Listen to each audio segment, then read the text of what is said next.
Today we're making Roti Kuay, a sweet Southeast Asian adaptation of roti. To make the dough, start with 2 cups of all-purpose flour, 1 teaspoon of sugar, ½ teaspoon of salt. Mix to combine. Make a well in the center and add 1 large egg. Work it into the dough. Then slowly add in about ½ cup of water. Work the dough until you can form a ball and it is soft and pliable. Turn out onto a floured surface and knead for 3 to 5 minutes. Cut the dough into 8 equal pieces.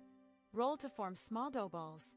Drizzle vegetable oil onto a bowl or pan. Coat each dough ball with the oil before arranging them into the pan. Cover with a clean kitchen towel. Let rest for 2 to 3 hours. Work each dough ball by stretching it out into thin circles. Heat a pan or griddle over medium heat.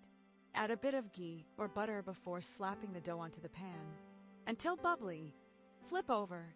Then arrange a banana slices in the center. Fold in the edges like you would an omelet. Flip so the open edges are down. Cook until crispy. Serve hot with a sprinkle of sugar or a drizzle of condensed milk. Enjoy!